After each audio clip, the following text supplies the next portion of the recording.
Although it wasn't intentional in the beginning, because like I said, we didn't really know what we would capture when we were filming in episode 1. But as we started going through the edit, we started really thinking about the conservation environmental side. Obviously, we knew the food side would be a huge part of the show, and the hunting side, the friendships and so on. And so there is this undercurrent in the show of, and I hear this all the time from people from all around the world, is that I don't even duck hunt. I don't duck hunt. I've never owned a gun, but I love your show because the cultural aspect of it, the food aspect, the conservation aspect, maybe all three sometimes, but a lot of people, even if you don't agree with hunting, even if you don't agree with it, you can't disagree that the show is beautiful and really well made, right?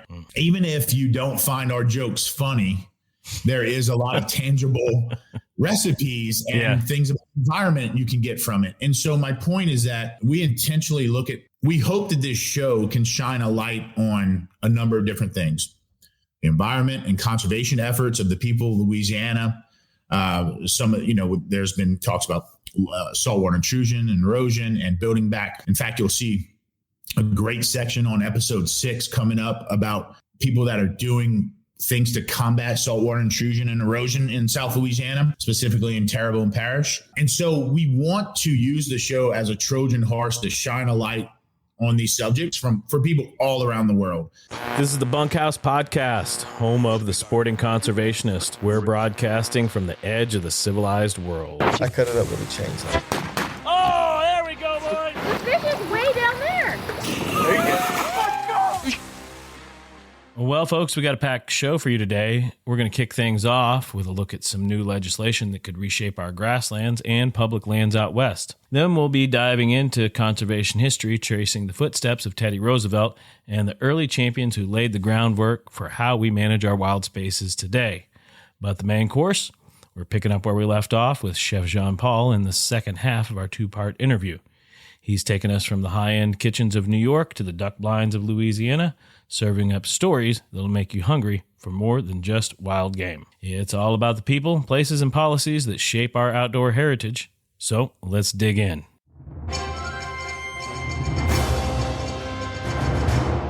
Let's take a peek at what's coming across my news feed. A couple of key things that recently caught my eye. So here we go with In the News. In a move that echoes the success of wetland conservation, a bipartisan group of Congress has introduced the North American Grasslands Conservation Act. This legislation aims to breathe new life into our imperiled grasslands through an incentive-based fund for conservation and restoration. And the stakes are high. Less than 40% of America's original grassland acreage remains, with 1.9 million acres in the Great Plains alone lost to crop conversion just last year. The proposed act would inject $60 million annually into voluntary partner-led conservation projects, backed by a comprehensive plan and crucial education resources. These aren't just empty fields we're talking about. Grasslands are the unsung heroes of our water systems. Their dense root networks act as nature's own filtration system, capturing rainfall, regulating streams, and anchoring soil against erosion. For those who've never set foot in these landscapes, understand this. They're one of the key silent guardians of our entire ecosystem. To those of us who've hunted or fished these lands, their beauty is forever etched in our memories. For the uninitiated, consider this your introduction to a world that's vital, far beyond our personal pursuits. As this bill begins its journey through Congress, it sets the stage for action that could resonate for generations. Shifting gears, let's talk about a brewing storm in the Red Rock country of southeast Utah. The Bureau of Land Management has just dropped a bombshell. A complete ban on recreational shooting across the 1.3 million acres of the Bears Ears National Monument. This isn't just your run-of-the-mill land use restriction. It's unprecedented. Bears Ears now holds the dubious honor of being the largest national monument to entirely prohibit recreational shooting, despite no history of conflict. The Sportsmen's Alliance isn't taking this lying down. They're rallying a coalition to challenge this rule in federal court, adding a new chapter to the ongoing saga of Bears Ears land management. For those of us that exercise our right to shoot responsibly on public lands, this decision cuts deep. For those who haven't, take note. This could be the first domino in a series that reshapes access across our public land system. Now let's jump over to the Centennial State. Colorado Senators Michael Bennet and John Hickenlooper, have introduced the Gunnison Outdoor Resource Protection Act, or GORP Act. This isn't just another piece of legislation, it's a culmination of a decade-long effort by a diverse coalition of stakeholders. The numbers are staggering. Over 700 million acres of public land slated for enhanced protection. We're talking about new wilderness areas, special management zones, wildlife conservation spaces, and even a dedicated scientific research area. For anyone who's ever cast a line in the Gunnison's icy waters or tracked elk through its forests, this act promises to preserve these experiences for future generations. But here's the kicker. This isn't just about locking up land. The GORP Act walks a fine line, preserving existing uses like grazing, hunting, and fishing. It's a delicate balance, respecting local needs while securing the future of this critical habitat. For our trout-loving friends, this is particularly big news. The Gunnison Basin is home to some of Colorado's finest waters, including streams harboring the native Colorado River cutthroat. This act would be their lifeline in the face of changing climates and mounting pressures. As the GORP Act makes its way through Congress, keep it on your radar. It's more than just a bill, it's a blueprint for how we can approach public lands conservation from the ground up with all voices heard. In the end, whether you're a hunter, angler, or simply someone who cherishes the view, these lands are our shared heritage. The GORP Act will serve as a powerful reminder of our collective duty to steward them wisely. These issues we've covered today, from grasslands conservation to public land access, they're not just fleeting headlines. They're the ongoing story of our outdoor heritage. So keep your ears to the ground and your eyes on the horizon. Follow these developments as they unfold. Don't just take my word for it, though. Dig into the details yourself, read the bills, track their progress, and understand what they mean for the places we hunt, fish, and cherish. We've included some details in the show notes to give you a jumping-off point. Your informed voice is a powerful tool in shaping the future of conservation. And while you're out there doing your homework, keep tuning in here. We'll be tracking these stories and bringing you the latest, always with an eye on how it affects us as sportsmen and women. Together, we'll stay ahead of the curve on issues that matter the most to our community. Well, that's it for the news. If you value these stories as much as we do, consider hitting that subscribe button. It's more than just staying up to date. It's about keeping this show going strong. Your subscription helps us to bring the news and conversations that matter to our community. Together, we'll keep the campfire burning. Welcome to Hunting History, bite-sized facts for conservation-minded hunters and anglers. The Boone and Crockett Club isn't just about big game scoring. Very far from it. While they're known for that complex measurement system trophy hunters love, their true legacy is much more exciting. In the late 1800s, American wildlife was in peril. Landscapes under threat, big game populations plummeting. The situation was dire, and guess who stepped in? None other than President Theodore Roosevelt himself. In 1887, Roosevelt and a band of visionary conservationists like George Bird Grinnell, Madison Grant, and Gifford Pinchot founded the Boone and Crockett Club. Talk about a powerhouse team. They became America's first wildlife and habitat conservation organization. And let me tell you, they got shit done. National parks, they helped establish them. Groundbreaking wildlife management laws, they championed them. Federal management agencies, they drove their creation. The Boone and Crockett Club was on fire. Now, about that famous scoring system. It's more than just a trophy hunter's obsession. Created in 1902, it was a brilliant move to document species they feared were vanishing. Today, it's an invaluable data set for researchers and game managers. The club's impact is immense, from pioneering fair chase hunting ethics to tirelessly working over 130 years to protect America's natural heritage. Hunters everywhere can take pride in Boone and Crockett's achievements. So here's to Boone and Crockett, to Teddy and Grinnell. Their legacy continues to inspire and protect our wildlife and wild lands. Stay sharp, stay curious, and we'll catch you next time on Hunting History. You've got mail. John from Austin, Texas writes, I'm an adult onset hunter and I love to hunt, but my family is less than excited about eating wild game. How can I best get them to enjoy the game that I pursue? Well, John, your question cuts to the core of a challenge many hunters face. But before we talk plates and pallets, let's start where it matters most, in the field. Proper game handling is crucial. For birds, get them on ice and process them right after the hunt. With deer, field dress promptly, remove the hide, and cool the carcass as quickly as possible. Be mindful of scent glands when skinning and butchering, imparting some pretty strong, less than desirable flavors. In the kitchen, start simple. That venison backstrap isn't far off from a fine cut of beef. Try it as steaks, chicken fried, or in stir fry. Better yet, use ground venison in family favorites like spaghetti bolognese or chili. It's all about bridging the gap between the known and the new. For tougher cuts, think low and slow. A venison roast in a slow cooker with familiar vegetables can win over skeptics. Tender cuts, quick sear, medium rare. Let the meat's quality shine through. Your secret weapon? Sides. If your crew loves grandma's cheesy potato casserole, pair it with that venison backstrap. Familiar sides ease the transition into new proteins. Share the story of your hunt. Let your family understand that this meal is a direct link to the land and our place in nature's cycle. Maybe involve them in preparing a favorite recipe using wild game. This ownership can foster true appreciation.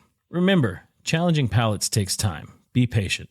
Start with milder game before introducing stronger flavors.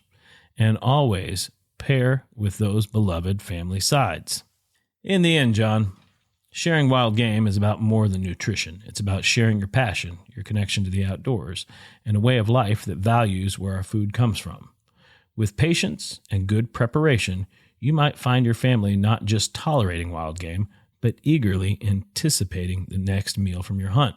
Keep at it. The journey from field to table is one of constant learning, always richer when shared. Good hunting and good eating. And to all our listeners out there, we want to hear from you. Got a question about hunting, fishing, wild game cooking, or conservation? Send it our way. Your curiosity fuels this segment, so keep those questions coming.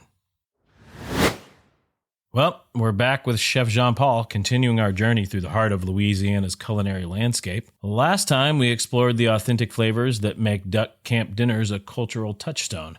Today, we're wading deeper into the marshes of Jean-Paul's experience, from the bayou rhythms to New York's culinary heights and back again. We'll discover how this journey has shaped his perspective on food, community, and the delicate balance of conservation. As we explore the salt marshes, we'll uncover vital connections between plate and ecosystem, tradition, and innovation.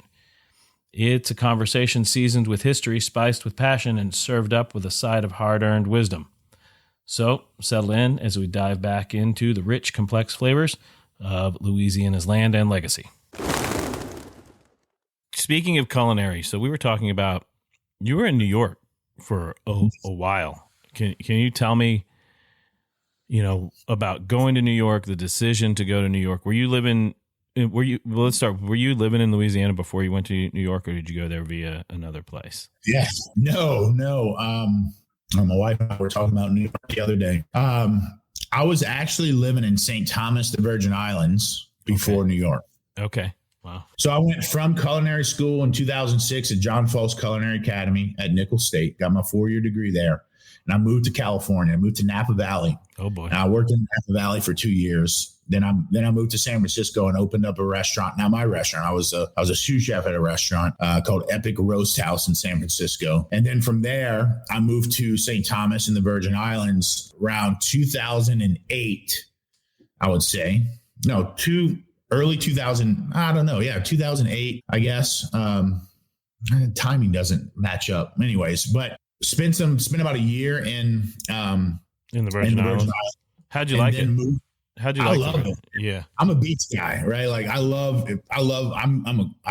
always lived coastal. Even in New York, you were 30 minutes to the beach, an hour. When I lived in Texas, hour and a half to Galveston or so on. I love living coastal. I love St. Thomas. But it was, to be honest with you, I had taken a sous chef job in San Francisco.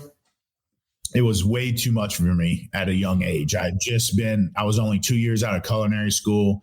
This was a high profile opening in San Francisco with a high profile chef. I was stretching myself real thin. I felt like I was just taking myself way too seriously, too early in my career. Like I needed to kind of climb up this totem pole faster and faster. And I just it was good for the challenge, but mentally I just wasn't prepared yet. It's stressful being in those kitchens. Yeah, it was. I learned a lot about myself there, and I learned a lot about the type of chef I wanted to be and what type of chef I didn't want to be as well. So I moved to St. Thomas, spent about a year there, then moved to New York in late 2009. Okay. New York was where I moved to New York for the challenge. I'd never been there before. I'd never been to New York before I moved there. I didn't have a job before I moved there. I had been corresponding at the time. You got all your jobs out of Craigslist. You found every job you ever in the kitchen. You found all your jobs at Craigslist. Yeah. And so I was corresponding with a number of chefs in restaurants and hiring managers in New York about coming there. And so I had job opportunities, ended up taking a job at the Plaza Hotel, and then leaving there only about 6 months in to go open up a restaurant called Maialino, which was part of the Union Square Hospitality Group at the time. Doesn't exist anymore because of COVID and hotel negotiations. And that's really where I credit my culinary career really lifting off, because New York was this place where I was really out of my element. I was completely unfamiliar with the food there, the restaurant scene there, the territory, the people. And I took that opportunity of finding that conflict, right? I mean, I'm a believer in conflict, not necessarily negative conflict, but I believe every little intersection in life, whether it's if it's the ground you walk on or an idea or whatever, is sparked through this conflict, right? Yeah. Like this adaptation. rub. Yeah, adaptation. When you have to adapt, creativity happens. That's where things change. That's right. And it's the same kind of thing. I kin it to putting a dull knife on a whetstone. It's that friction that sharpens it. And in the same sense, that's what New York did. It created a creative friction in me that I just fed off of. I love the energy of New York. I miss New York every day. If I could have a space to cook outside and keep my firearms with me, I would move to New York tomorrow. Yeah. Those are the two things that keep me and my wife from moving back. It's space outside and fire in bed. legally keep my firearms. Yeah. New York's pretty tough on that side of things. How many episodes are season 3? So we're at, I think, number 5 released. That's right. Yesterday. Six in full. So there's one more, which will come out next week. Okay. Left. It was supposed to be 7. And then we said, well, let's make 44-minute episodes. And so we condensed what we've shot for a 7 into a final episode on 6. So we ended up, instead of making 7 44 minutes, we made 6. That's where we're at. And I think I love the 44-minute format. Again, it's counterintuitive to what we're being told as creators to create. 90-second shorts on Instagram. 60-second shorts on YouTube, 90 seconds on Instagram. Nobody has attention span past 4 minutes. Every drop. Actually, we're not seeing that even in 44. We look at the analytics on YouTube. We're seeing it goes up to 19 and then it just flat lines all the way to 44. And at 43, it drops off because that's when the credits roll. Okay. It's really awesome to see people not just tuning in week after week, but staying there for the long haul. And, podcasts really got it right? You can, for some reason, podcasts totally fine to have 2-hour-long sits talking about God knows what. But in video, intentional video content, even though there's a video component between you and us here, this video kind of content that I create, for some reason, makes, I don't know whether society or whether social media telling us that people don't have that attention span. Well, I think we're kind of seeing some people do, a lot of people do enough to create a show around us. Yeah. Right. And especially I think more people also expect better stuff from the people that they're following as well. And not just constantly being sold on a brand or something like that. Yeah. Well, you have a unique audience, so one, I will say that in the hunting and fishing space, it seems that people who go to the outdoors to do the things we do have longer attention spans and they're looking to get away from their phones, at least the ones who are really out there, authentically there to do the thing. Now, they're granted over the years now, there have become a lot of people who are just out there. They just want to take a bunch of photos or just doing the thing, and professionally you do that, me as an outfitter, I do that to promote my business. but a lot of the time I just go hunt and there aren't any cameras. And it's like, and I think your viewers are people like that who have a passion and attention span, but you also talk to an audience that's on the side of hunting that loves food and is looking to understand the culture of hunting and may be interested in getting out there and hunting, or at least supporting hunting. And that seems like that's an intentional decision on your part with the show to cater to that audience. Is that an accurate statement? Yeah, I think for the most part, that is accurate, although it wasn't intentional in the beginning, because like I said, we didn't really know what we would capture when we were filming in episode 1. But as we started going through the edit, we started really thinking about the conservation environmental side. Obviously, we knew the food side would be a huge part of the show, and the hunting side, the friendships and so on. And so there is this undercurrent in the show of, and I hear this all the time from people from all around the world, is that I don't even duck hunt. I don't duck hunt. I've never owned a gun, but I love your show because the cultural aspect of it, the food aspect, the conservation aspect, maybe all three sometimes, but a lot of people, even if you don't agree with hunting, even if you don't agree with it, you can't disagree that the show is beautiful and really well made, right? Even if you don't find our jokes funny, there is a lot of tangible recipes and things about the environment you can get from it. And so my point is that we intentionally we hope that this show can shine a light on a number of different things. The environment and conservation efforts of the people of Louisiana. There's been talks about saltwater intrusion and erosion and building back. In fact, you'll see a great section on episode 6 coming up about people that are doing things to combat saltwater intrusion and erosion in South Louisiana, specifically in Terrebonne Parish. And so we want to use the show as a Trojan horse to shine a light on these subjects for people all around the world. So much of Louisiana is known for its food, its culture, its hunting, but we also want it to be known for also like its great music that comes out of it, or these great small businesses that come out of it. So we try to lift up Louisianians in every way that we can through this show. And so we hope that resonates with people, like whether you're just passing through on I-10, you're like, okay, I know I want to stop at this meat market that they stopped in here or there. That happens a lot. Or they're downloading the Spotify Duck Cam Dinner Spotify playlist so they can learn about the music that we play on the show. And there's just this undercurrent in the show of just wanting to really just highlight all of Louisiana, the big, the small things, the controversial things, the things we know we love in this show. So people from all around the world can get to know the Louisiana culture, Louisiana people, its trials, it's, that and everything that goes along with it a little better. So, but that's just being real and authentic about it and not fluffing anything up, not downplaying anything, but being truthful about where it exists today.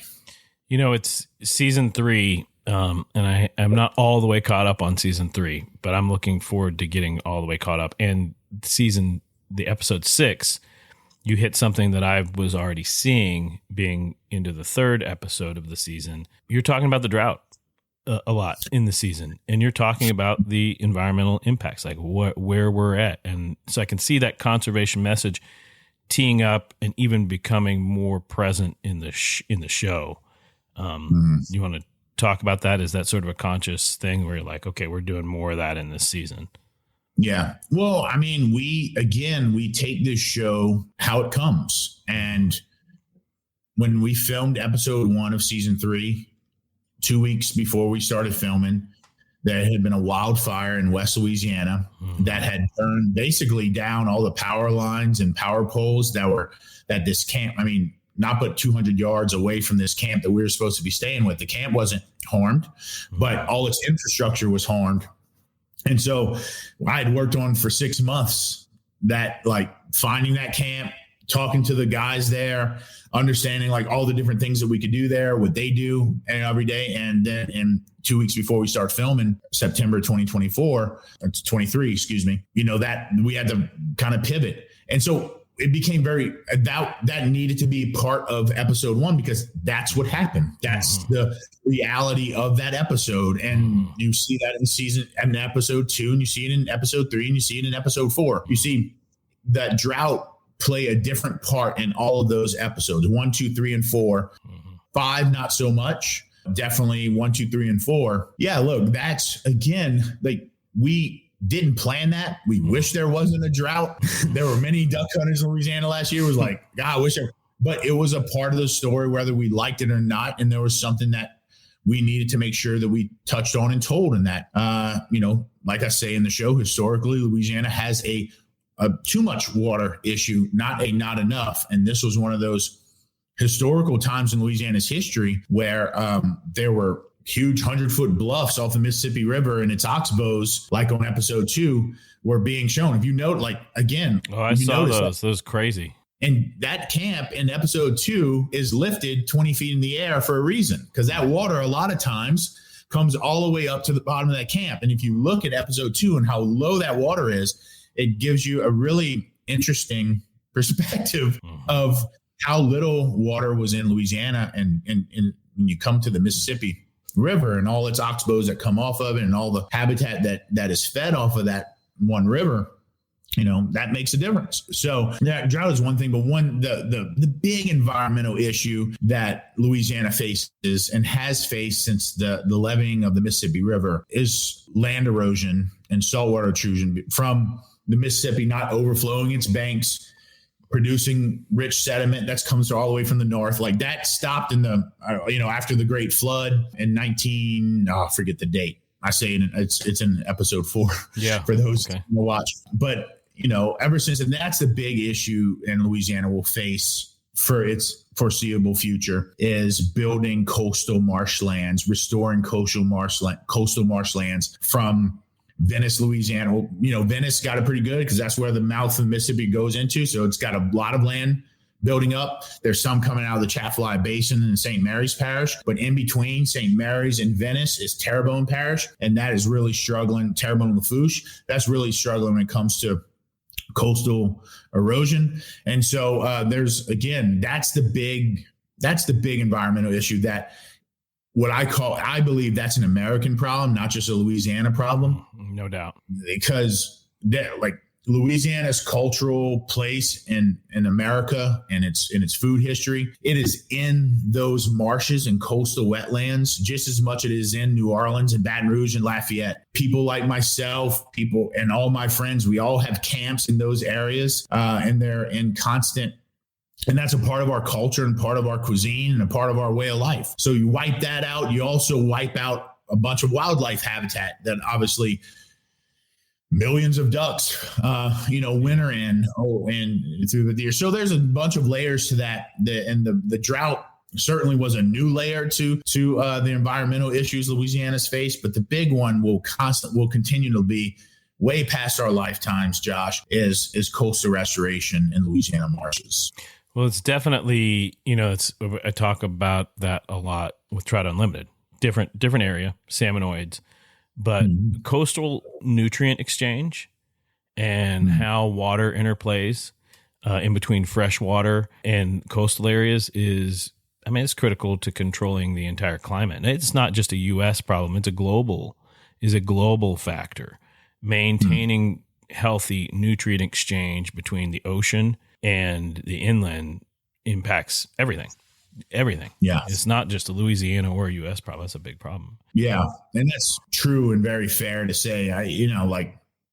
There's a lot of money, state dollars, federal dollars, private organizations that go to building these coastal restaurants. A lot of people have put in a lot of effort into doing this, a lot of science behind it. And that's just going to continue to have to happen. Like if we want to continue these habitats, not just for the people of its coastline, but for the wildlife that maintain it, for our cultural identity as Americans in Louisiana, like all these different things. There needs to be, in my opinion, somebody like me or like this show that is at the very least, shining a light on the problem.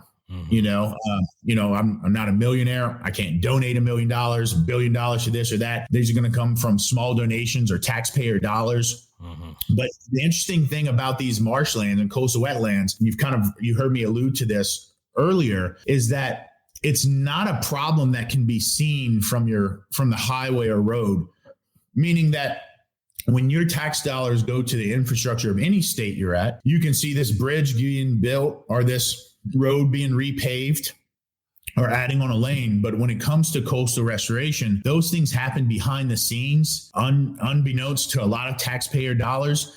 And it was important to me to kind of get out there and like, this is where a lot of your money is going to go to. And this is why it's important, because you don't see it from a bridge. You don't see it from the road. You don't have that mental connection saying, this is why I'm doing this, or this is where my taxes are going. And so many of us, we all have our issues with taxes, I'm sure. We all wish we had an itemized report from the government where our money's going. But that's just not going to happen. Yeah. So, and it's intentional in the sense of like, all right, let's use this show and the millions of people that are going to watch it to say like, hey, like, here's what's happening. Here's some of the great things that are happening, the bad things that are happening, right? And with your help, we can continue to combat it, right? Yeah. But it's going to take boots on the ground and real people, like, giving their time and resources to it. It's interesting, and another thing that I appreciate about the show and appreciate about this conversation is that hunters historically, we have been at the forefront of conservation since 1910, since 1890, around that time frame. George Burgonell, Roosevelt, these guys, they were hunters, and they were pushing conservation in the modern sense in the United States. And I think somewhere along the way, hunters, we accepted a self-imposed tax with Pittman Robertson. And I think somewhere along the way, we decided that was enough. You ask somebody, how does hunting support conservation? And they go, oh, well, my tax dollars go to support conservation. But I have often challenged hunters, and I see this reflected in the way that you're talking about it and the way your show frames it, is I challenge hunters to dig deeper and understand why hunters are conservationists. And the reason, my perspective, I'd love to get your take on this.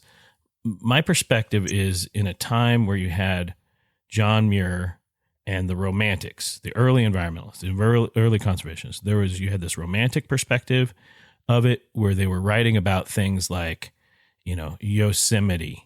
They were writing about beautiful places, these places that like everybody looks at and they go, oh, look at the mountains, look at all this beauty. Meanwhile, hunters, we do love those places, but we also love the swamps. We love the marsh. We love these places that have a different type of beauty that sometimes is not mainstream. It's not like looking at Grand Teton, but we love it because the life, and we love to be there because the ducks. And, I feel like that's what you're showing in the show, as you say, these places that you can't see from the highway, but hunters spend time there, anglers spend time there, Yeah. This may not sit right with some of the hunters, what I'm about to say. I can understand that hunting is conservation from the sense of, where if speaking of waterfowl, like your duck stamp and your licenses go towards this wildlife. And obviously my thing with conservation, it's very specific to my lens through Louisianians. And I'll say it again, conservation to Louisianians, nowhere aside from, I would say maybe even you, I don't know, you'll get your perspective here. Okay. Louisiana has the ability, like I grew up, I could get out of bed with my dad and be in a duck blind in 30 minutes. Where a lot of these camps exist are in the habitats of all this wildlife, whether that's the inland redfish, the marsh redfish, or the blue herons, or the waterfowl, or so on. Right? There's where people live, where the mass of people live. Then there's these kind of wetlands and habitats, but all in the middle there's this blend of where people live and the habitats. And my point is that Louisianans in a lot of ways share the same habitat as this wildlife, whether that's a migratory wildlife or one that residents there the whole time. And part of conservation to a lot of Louisianans is conserving and preserving this way of life that they've had for all of their existence of being in this state, or how they grew up and so on. And I guess my point is that I don't know of a lot of other like places where they have that relationship with the outdoors so fluently. It just exists in such a level where it's almost second nature to be at a certain place. It's where you spend every weekend, not just special weekends.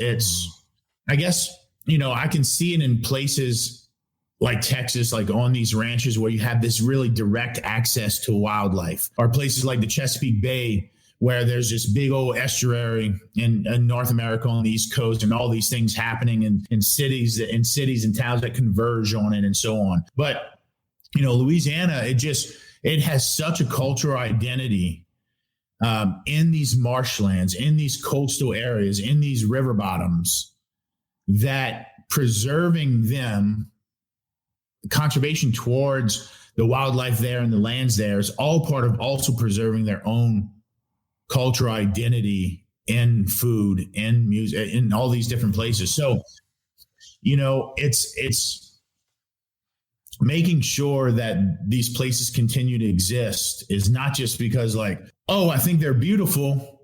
They are. Mm-hmm. I think they're, the fish should live there. They should. But it's also like, no, I grew up here. I want my kid to grow up here. I want his kids to grow up here. This is why we have to conserve it too. Yeah. The wildlife is important. Yes, it's part of the reason why we come here, to fish, to hunt, to provide meat and substance for our own family. But I also want to preserve this cultural opportunity for my generations of legacies to come after me and do the same thing, whether they're related to me or not. Mm-hmm.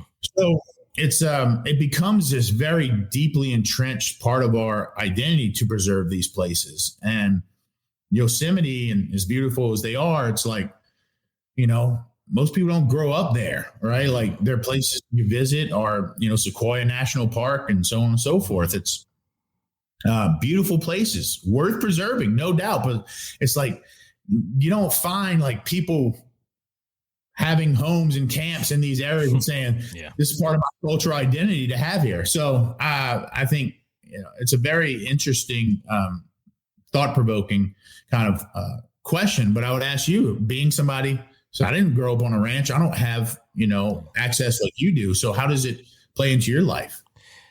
Yeah. So for me, we live on 1,000 acres in Wimberley, and then I spent a good amount of the season hunting blue quail on about 300,000 acres, 2 and change out towards West Texas. It's a different level of responsibility when you have to manage the land. So as a Texan, a lot of land is private here. And, I think it's like 97% of the land is private. And with that comes the responsibility to manage it and make sure that it's healthy. And so when I'm driving around the ranch in Wimberley, I can drive past some rocks or some bare soil somewhere, and I can say, man, I really need to get some grass growing in that area. And then I can say, oh man, I really need to get some little blue stem growing in that area. And so that may spur a project where I'm trying to propagate little blue stem or remove cedar or whatever it is. But this ranch, when a rock moves on it, I know it. But when I go, we have a place. So this is a good contrasting thing, because I live on this property. It's like an extended yard. I have a sense of ownership to it in a different way, and a sense of responsibility in a different way, because if I don't do it, nobody else will. And the natural forces that used to do it, wildfire, bison, things like that, have been removed from the playing field. So now I have the responsibility to do the things that those big impactors were doing. We've got a house outside of a town, Coeur d'Alene, Idaho. And so I try to escape up there in the summers to go trout fishing. I'm the county that we're in, Shoshone County, is almost the exact reverse of Texas. is 97% national forest. So, Wow. I mean, I get to run around up there in the national forest, enjoy it, fish, check out elk, see grouse, see moose, like just is a great time. And I appreciate it. And I have a sense of ownership to it as an American citizen, but I have a sense of responsibility to take care of it, but I don't have a sense of responsibility to manage it because I'm not directly managing it. Mm-hmm. And that's where I think, it's easy for a Texan, particularly a Texan rancher, to understand the role of conservation and understand that you have to like actively do things. But when you appreciate public land, you may not know all the work that has to go into keeping a healthy ecosystem.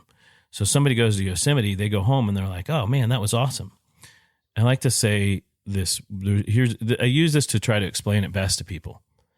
If you are a kayaker or maybe a rock climber or a mountain biker, and I were to say to you, you tell me, oh, I'm going to Wyoming. And I were to say, well, there's no elk in Wyoming.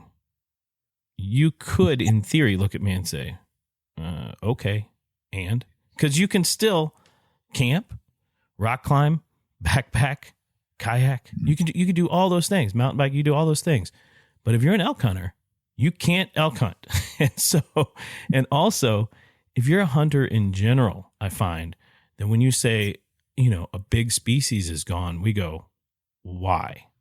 And then we go, and then I might say, oh, well, it has to do with, these wolves or these beavers or whatever. And then you'll say, okay, well, why? Why else? And then you'll say, well, it impacts this, impacts that. And eventually, if you're an angler even, those elk being gone are going to somehow impact your fishing. And so then you're going to ask, what can we do to fix it? Because I can't do, and this is, look, we're humans, so we're all a little bit selfish, right? You're like, I can't do the thing I love, so I got to fix it. I think that's what you're referring to in Louisiana is the nexus of those two things. So it may be public waterways that you're recreating on, but what I love about Louisiana is that hunting and food are central to life there. And it's central in such a big way. It permeates through all of the culture there that there is that sense of ownership of the public waterways, but then a sense of vested interest in the hunting that happens there. And so I think you nailed it on the head, that you guys have pride and ownership and a different level of engagement with the public land than, say, somebody does with Yosemite. Yeah. I want to get your take real quick. I want to on that, and also something that I mentioned to you that punctuates this, not even just with hunting, but food culture in general. About Louisiana, I was telling you about how my father-in-law on a previous call, he was working for the railroad and he was in New Orleans, and he went out with a multi-generational family from New Orleans, and they went out to eat, and they'd gone out to eat, I think, multiple times. And the guy told him, we go out to eat 3 times a week because we feel that it is our responsibility, our civic responsibility to our community here in New Orleans. If we want to have these nice restaurants, we have to support them, especially in the downtime between conventions. Louisianans are committed, man. Y'all are committed. Yeah. When you told me that story, I thought that was so interesting. And it made so much sense to me. I didn't grow up in New Orleans, but you are 100% right that people really do enjoy being to go out and getting taken care of at a nice restaurant. But to phrase it in the civic duty point of view of, if you like doing that and you want to have great restaurants and you need to go out and support them, I see so much of myself in that. And even though I've never really thought about it kind of in that economy style way, but to your point, Louisianans, there is a relationship with food that I have not seen anywhere else. In fact, there's a lot of food historians that will say that Cajun food, most of the things, there's a joke about I-10 and South, and anything above I-10 is in Louisiana. And that's obviously not true, but I understand why people say that. That Cajun coastline, that's I-10 and South. A lot of food historians in America would say that's the last regional American food left in the country.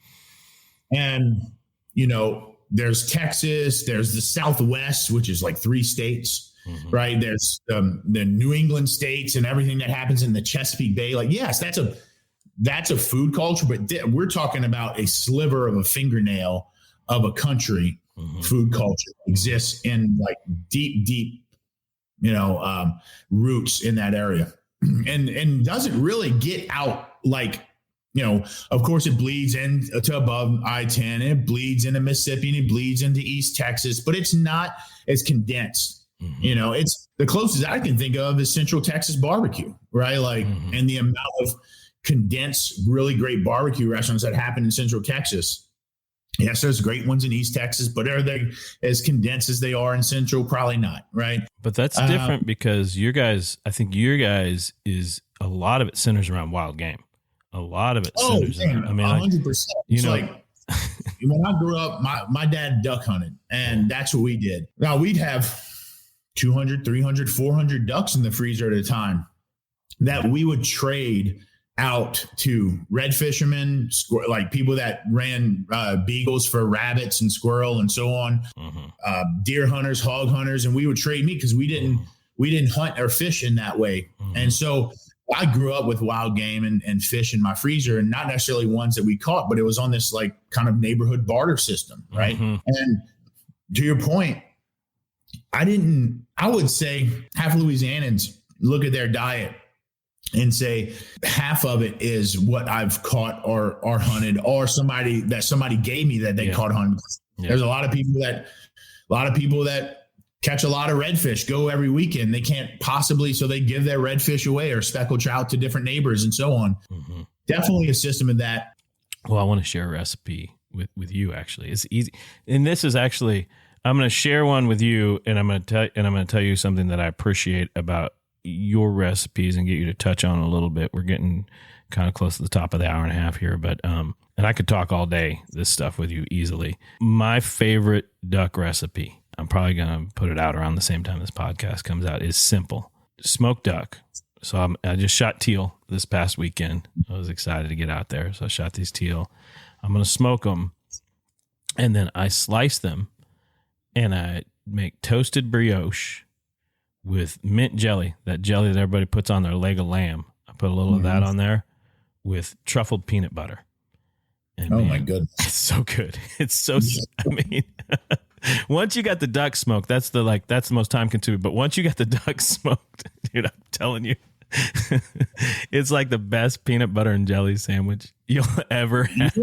You had me hanging on every word just now. And after everything you said, after every little piece, the duck, the mint jelly, the truffle peanut butter, the brioche, I was like, didn't expect that. Didn't expect that. You got to try it. You got to try it. You got to try it. You're going to love it. I'm not going to do it myself. Like, I think I got to try it from your hands. Okay. Yeah. I'm in, when you're coming to Texas, you let me know. Yeah. Like that's kind of funny. Mint jelly is like one of those things that chefs like scoff and laugh at, because big time. It's it's an 80s thing. And traditionally American lamb back in the day was, probably older, more mutton and right. And so you'd use mint jelly to kind of cover up all that stuff, which you see a lot in wild game, right? You see a lot of that same type of thing in wild game. So I'm just kind of laughing at you, like, then wait. So tell me about truffle peanut butter. Oh, do you eat that? Do you buy it? I'll make it. So if I'll food process some fresh peanuts and drop a little oil to kind of get it a little looser, and then I'll add truffle oil to that. I've made it with fresh truffles too before. Or if I'm in a bind, I'll try to get an unsugared peanut butter. I don't want the sugar in there. And I'll fold some truffle oil into that. I mean, To me, I just keep it simple. It's like if you have those things in your fridge, that can just become an easy midnight snack. It's easy to make, once the ducks are smoked. And, if you didn't shoot your own ducks, you can go get smoked duck breast, and that's good too. Are you smoking just the breast or the whole I'm going to smoke thing? the whole duck, and then I'll use the other pulled meat for other stuff. But I like to use the breast for the sandwich because it's really good on the sandwich. Those legs right there, man, that's just screaming to be a gumbo, right? That's to make the sandwich. But then when you make a stock from all your bones and your backbones, if you're smoking them from whole, save your legs, throw that in a gumbo just to stew. There you go. That's it. That's it. Like, that would be the Cajun way, right? Maybe we have the gumbo and the sandwich. Maybe it's a 1-2. Like your soup and sandwich. Yeah. It's like a gumbo. A whole fruit festival around it. It's the funny thing is for the bougie folks out there, like when I used to be in the wine business, this was the sandwich I would make to have with the most expensive Burgundy you could find. Like just a really, dude, it tastes so good with Pinots, with Burgundy. Oh man, it's kind of blowing my mind right now. We're going to have it. I don't know if you're going to make it down here this season to Texas, but we should plan to meet up. And I'll make it for you. I'll bring a good bottle of Pinot. That's what I like about the duck camp dinners is you're showing food, but you're also showing food that's authentically made in a camp. So you're not making all your sauce. You're not taking this like, I need to make all my sauces from scratch. I need to do this and this and this. You're putting together things that are practical. They make sense. Again, I know you did shot whatever you wanted on season 1, but going into 2, 3, was that a conscious, like, you know what? No, I'm going to make this practical. I think cooking at camp is practical in nature, and that's what we all do. Of course, there's some things that if we want to splurge and if we have the resources to do it and so on, like, I don't know, grind our own meat, right? Like Jesse did on episode 3. Well, I just happened to buy a grinder that I could travel with so I could do stuff like that. But in the past, I would never do it because we didn't have a grinder and blah, blah, blah. But look, the point is to represent the camp as close to humanly possible as it is, like as it is every weekend with your best friends. And we don't really stray from that much at all. And that's why you get these very practical camp style recipes because, like I do make my own duck stock. And this year I made a lot of duck stock. I made probably about 40, 50 quarts of it. So I'll take that and bring it to different camps this season because I have it to use, but I have no problem using a best choice box chicken stock from Walmart. It's not a matter of like, oh, I only make my own duck stock. It's a matter of, do I have duck stock? Yes, I'm going to use that if I have it. If I don't, fucking get some chicken boots. Get some bouillon cubes for all I care. Just do what you can to make it the best you can. Like that's really the point of all this. So, when I bought that little meat grinder and Jesse was like, I'd like to make lasagna. I was like, that would be really cool. Maybe we'll shoot enough ducks to make lasagna, and we end up, shooting a lot of ducks. So, that was fun. But yeah, certainly. Look, I mean, the other thing is that everybody but myself have day jobs, right? A lot of them work in oil and gas, or they may be machinists, run CNC machines. One of them sells maritime equipment like life jackets and straps and different things for offshore oil and gas companies. Like these are 9 to 5 blue collar guys that in the weekend, this is where we come to have fun. And I'm just the guy who was like, hey, we should videotape it and see what happens. And so the recipes reflect who these guys are, who these people are. Now, of course, in Louisiana, like my wife was watching episode 5 the other day. She was like, I cannot believe that the men all know how to cook this well. And that's just the reality of growing up in Louisiana. I grew up with watching my dad as a great home cook, and all his friends were great cooks. And whether that happened in the garage or underneath the shed or at home or in the camp, in the fishing camps or whatever, it was always, I was surrounded by great men cooks. And that you see that reflected in the camp today, but they are no different from a CPA or a lawyer in Ohio, like in the sense of they're just working folks that like to go out and be at deer camp or fishing camp or duck camp. And so again, the food is reflective of where you're from and how you grew up. But those guys cook. I mean, they really cook. Oh, yeah. They're all great cooks. Like I say I get this pass because I'm the chef or the cook at the camp, but all these guys know how to make an incredible gumbo, an incredible jambalaya, great shrimp and egg stew, great fricassees, all those classic. Like, of course, when it comes to like duck à l'orange on episode, season 1, I can't remember what episode in that season, but duck à l'orange was inspired by the classic French dish, duck à l'orange.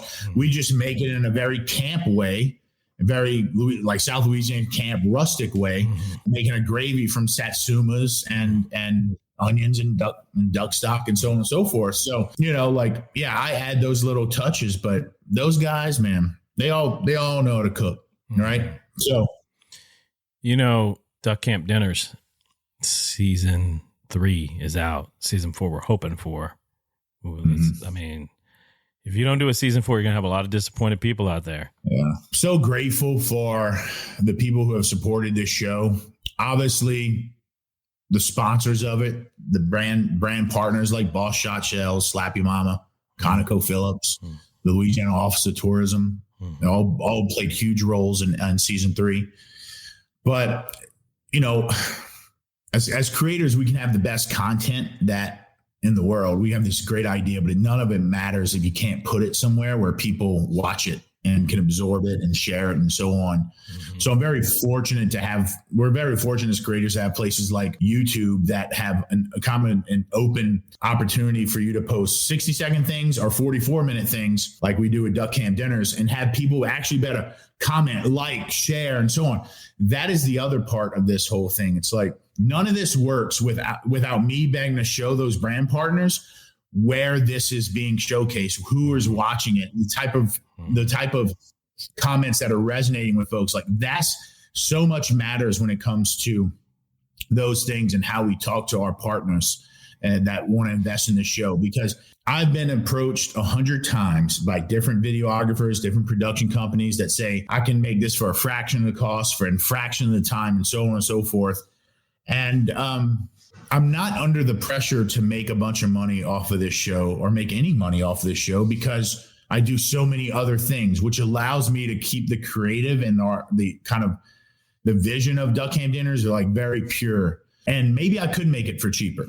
Maybe if I did make it for cheaper, there would be no issue on making season 4.